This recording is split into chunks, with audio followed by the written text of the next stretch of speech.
लग्न प्रसंगी घेतलं तर चालतं का? तुम्हाला मारलं का? उत्तम पैकी रामनामात जर म्हणायला उत्तम चालीमध्ये तर तिथे शिवाय देतो का? तुला काय अक्कल आहे की नाही? लग्न चालू आहे, लग्न लागलं इथे आणि तू रामनाम का असं कोण म्हणे का? नाही, स्मशानात घेतलं तरी कोण काय म्हणणार नाही. रामाला कसलाही विटाळ नाही, चांडाळ नाही, कुठल्याही प्रकारचा रामनामामुळे कोणालाही त्रास होत नाही. आणि तुम्ही समजा कोण मिळले तिथं सिनेमाचं गाणं गुणगुणाला तर तुम्हाला निश्चित काय म्हणतील? म्हणजे तसं रामनाम कुठेही चालतं. रामनामाला कसल्याही प्रकारचं अशुभ नाही, अशौच नाहीये. आणि रामनामामुळं काय होतं याचा विचार आपल्याला पुढे करायचा आहे. म्हणून सांगतो रामनाम आधी आपण घेतलं पाहिजे. रामनामासारखं पवित्र त्यामध्ये अपवित्र असं काही नाही. त्याला वेळ लागत नाही, काळ लागत नाही, स्थळ लागत नाही. कुठेही कधी केव्हाही नवे नवे अखंड रामनाम जोपर्यंत आपल्या मुखातून बाहेर पडत नाही तोपर्यंत आपल्याला आत्मदर्शन होतच नाही. खरा राम कुठे तो आपल्याला दिसणारच नाही. हे वास्तव आहे. कोणाला पैसा द्यावा लागत नाही, कोणाला अडका द्यावा लागत नाही, धनसंपदा द्यावी लागत नाही. रामनाम घेतल्याशिवाय त्याची चव कळणार नाही. काय आपल्या आयुष्यात स्थित्यंतर घडतात, काय आपल्या प्रपंचामध्ये स्थित्यंतर घडतात हे घेतल्याशिवाय कळणार नाही. आपल्याला अडचण कसली हो? माता बहिणी तर म्हणतात काका 4 दिवसाच्या अडचणीमध्ये रामनाम घेतलं तर चालतं का? काय रामनामाला विचारायचं? तुझं मूल घेतेस ना माय तू कडेवर त्याला खाऊ पिऊ घालते तसं रामाला घे मुखामध्ये सारखं रामनाम असू दे. त्याला विटाळ नाही, चांडाळ नाही, काय नाही, मेलेल्या घरी नाही, जन्मलेल्या घरी नाही, सोयर नाही सुद्धा. मग परत प्रश्न असतो रामनामच काय घ्यावं काका? दुसरं काही घेतलं तर चालत नाही का? म्हणजे कोण म्हणलं चालत नाही? सगळं चालत. नवऱ्याचं नाव घे, अतिशय आवडतं असं तर नवऱ्याचं नाव घे, ते सुद्धा रामनाम म्हणून मी स्वीकारतो. एवढंच नाही, मी मालेगावच्या प्रवचनात सांगितलं की तुम्ही अल्लाहू अकबर म्हणा, अरुण काका ते रामनाम म्हणून स्वीकारायला तयार आहे. त्या जातीचा, धर्माचा, पंथाचा, संप्रदायाचा, विचारांचा, तुमच्या कुठल्याही गोष्टीचा विकल्प रामनामामध्ये उतरू शकत नाही. तुम्ही शिवी म्हणून राम द्या म्हणा, पण ते आम्हाला रामनाम अतिशय पवित्र आहे म्हणून काल सांगितलं.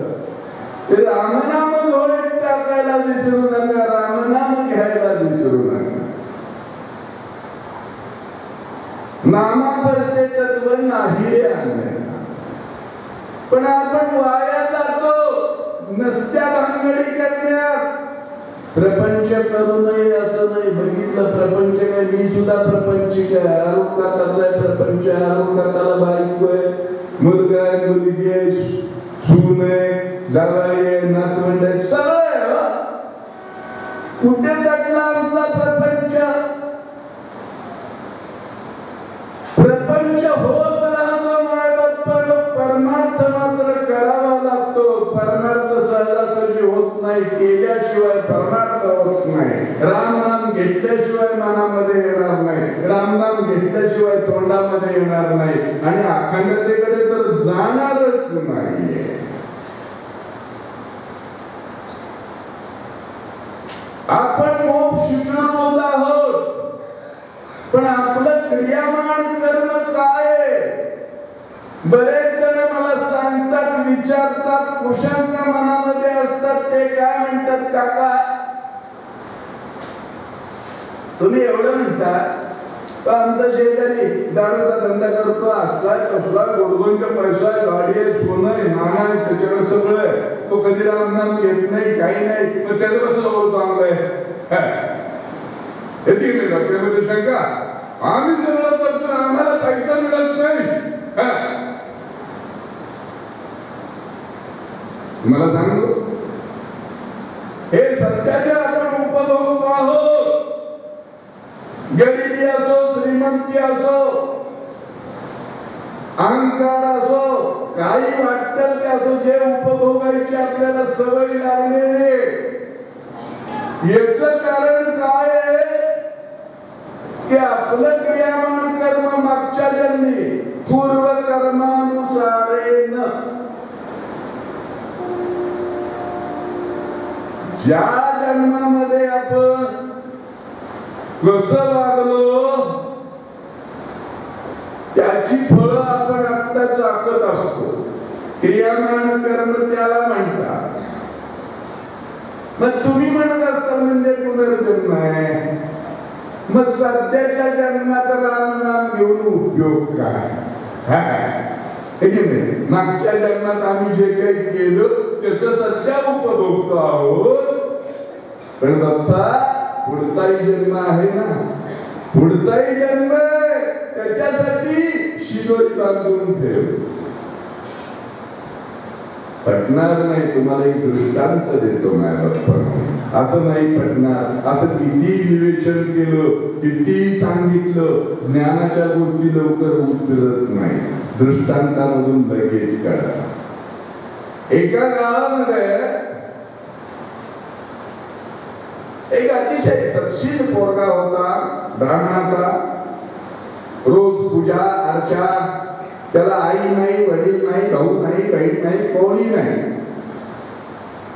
तो जसं कळाला असं त्या गावामध्ये सगळं अतिशय पूजा अर्चा करून उदरनिर्वाह आणि रोज भिक्षा मागायचा. पोरांना भिक्षा मागायचा. त्याला रोज 2 शेर कणिक मिळायची. 2 शेर कणिक भिक्षामध्ये. मग तो यायचा, त्याचं काही करायचा आणि राहिलेली कणिक ती दुसऱ्याला देऊन टाकायचा आणि त्याच्यामध्ये त्यांच्याकडून काही भाजीपाला अमुक तमुक काय असेल तेवढं घ्यायचं आणि चालवायचा. माझ्या मुखामध्ये फार जुन्या काळातल्या दृष्टांताची तुम्हाला सवय पडणार नाही. 200 कणकीमध्ये त्याचं भागत होतं. तर हा दृष्टांत तुम्ही आधुनिक काळात जरी लागू केला तरी तुमच्या 2 पायऱ्या म्हणा, ते 2 काय असं 2 फुटी म्हणा मिळत असतील, काय असं ते. तर त्याचा आपण नित्यकर्म ठरलेलं. सकाळी रात्रविधी उरायला सगळं स्नान संध्या आणि सगळं उरकलं की जोडी अडकवायची आणि 5 घरं भिक्षा मागायची. 5 घरामध्ये 200 कणिक मिळायची आणि अतिशय आनंदामध्ये त्याचं. आणि तो काय असं रोज त्याच घरी जायचं नाही. 5 घरं दुसरी, 5 घरं दुसरी, असं करत एका ब्राह्मणाच्या घरी, अतिशय जो श्रीमंत ब्राह्मण होता, अतिशय श्रीमंत ब्राह्मण, त्याच्या घरी भिक्षेसाठी आला. भिक्षा काढल्यानंतर त्याने विचारलं, बा ब्राह्मणाचा दिसतोस, तुझं गोत्र काय, अमुक काय, तमुक काय, सगळं विचारपूस केली. त्यांनी सगळं सांगितलं. स्वतःचं नाव सांगितलं, गोत्र सांगितलं, मला कोण नाही हे सांगितलं, मी एकटाच आहे आणि मी असा उदरनिर्वाह करतो भिक्षा मागू हे सांगितलं. त्याला अतिशय आनंद झाला. ज्ञानी वाटला बघा. तो म्हणला, तुझी तयारी असेल तर माझी मुलगी उपवर झालेली आहे. मलाही एकूण एक मुलगी आहे. तिला तू स्वीकारावस. मी तुमच्या दोघांचं लग्न थाटात लावेल.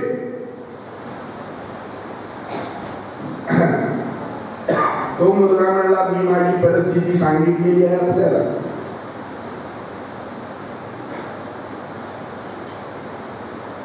तुमच्या मुलीला प्रथम विचारा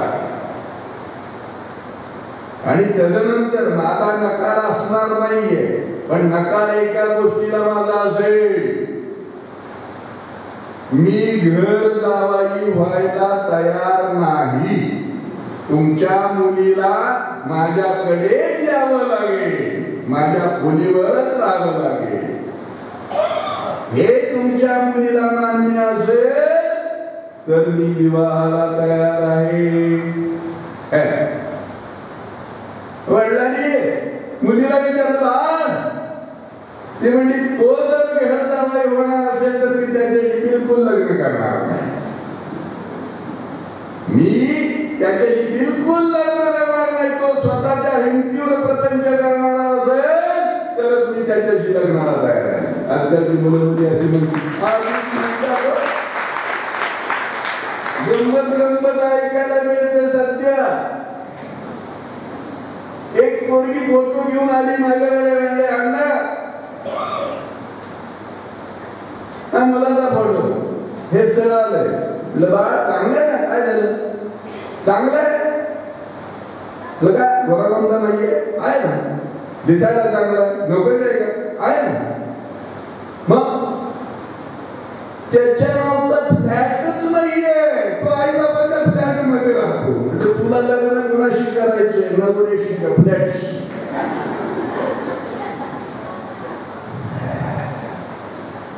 अशी मुलंही हवी आणि अशा मुलीही हव्यात की स्वकर्तृत्वावर एकमेकाच्या बंधनामध्ये अडकायला तयार होणारे, त्याला विवाह म्हणतात. कारण विवाहामध्ये एक संस्कार आहे. सप्तपदी आपल्याला माहित असेल, त्यावेळेला फिरताना ज्या वेळेला नवरा पुढे असतो त्यावेळेला त्यानं म्हणायचं असतं,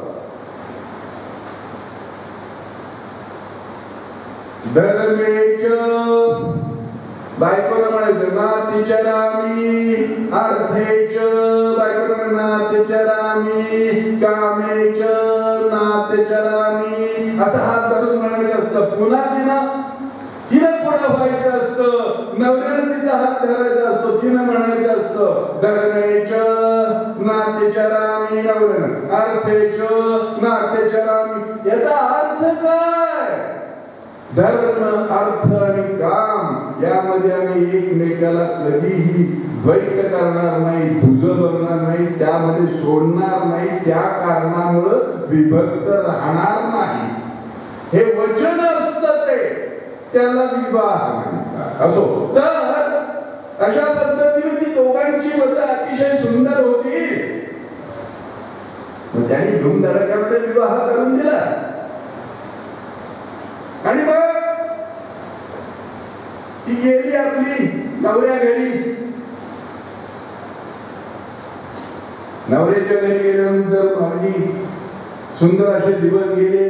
बापांनी काही जे दिलं होतं, हे 5 शेर कणिक, 2 शेर कणिक 5 घरे मागून आणतच होता. बरेच झालं. अहो म्हणले, तुम्ही किती घरं कणिक मागता? बायकांना सवय, शंका येतेच. म्हणलं 5 घरी. म्हणलं आता लग्न झाले, हे सगळं संपलं, आता घरातल्या बाबांनी दिलेलं माझ्या, आता 10 घर कणिक मागत जावा.